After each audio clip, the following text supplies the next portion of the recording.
Hə, Rəna, valideynlərimiz bizə həmişə nə deyir, nə məsləhət verir? Məktəbdə uşaqlarla yaxşı davran.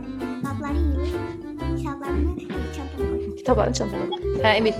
Ama polise deyir ki, məktəbdə dostlarınla yaxşı davran. Kitablarını da çantaya özün. Özün yuyur. Hə, Fuad, ana səni məktəbə göndərən nə deyir? Uşaqlara sadaqa, uşaqlara vurma.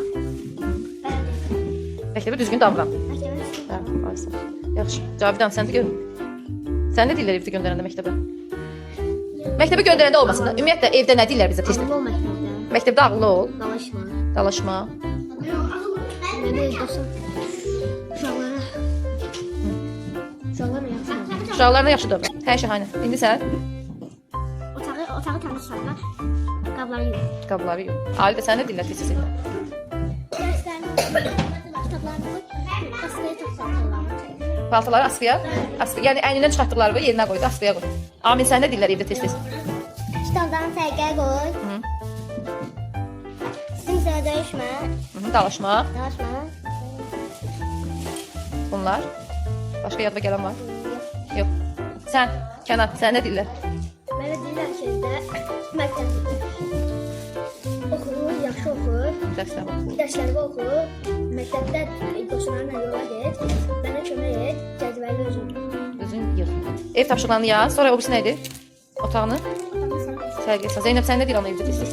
Tez ya, səhər dur, yemək ye, məktəbdə dəcəlik biləmə. O şeir oxudu, məktəbə get, dərs oxu, hə? Məktəbə dəcəllik eləmə. Müəllimi dinlə, yəqin ki. Hə. Anam deyir ki, otağını yığışdırsa, sən oxu, yaxşı. Yaxşı oxu. Hə, Tərlan sənin evdə nə deyirlər? Tez-tez. Nə deyirlər? Yeməyini ye, dərslərini oxu. Yaz.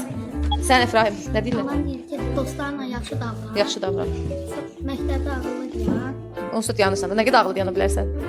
Sonra Sonra istərsən. evdə anaya kömək edirsən? Məsələn, nəyi istəyirsən demişə? Mən istəyirəm ki, evi süpür. Süpürməyə kömək edirsən, aferin sənə. Ama mən istəyirəm, amma ki, mən özüm Ama ki, mən ödərdə daha da özüm. Nələri ana sənə deyir? Heç nə demir? Bir dənə ki, tez yap. Tez yat. O nəsə deyir axı, tez yat. Dərslərini oxu demir. Yox, dəstəm olsun. Çünki özün oxuyursan, deməyə ehtiyac yoxdur da. Amma deyir tez yat. Əgər gec yatırsan, tez yat. Dörd otaq var, özüm yığışdırdım. Öz otaqları var, hətta başqa otaqlarda yığışdırsan. Dörd otaq var da. Və həyətdəsində. Aferin. Əsla. Mən də saxma özüm yığışdırıram. Anam deyir ki, məktəbə gedəndə dərsləri yaxşı öyrən. Sonra yemək alarsan. Uşaqlarla yemək paylaş. Paylaş. Mən də saxma özüm yığışdırıram. Başqa evdə nə deyir?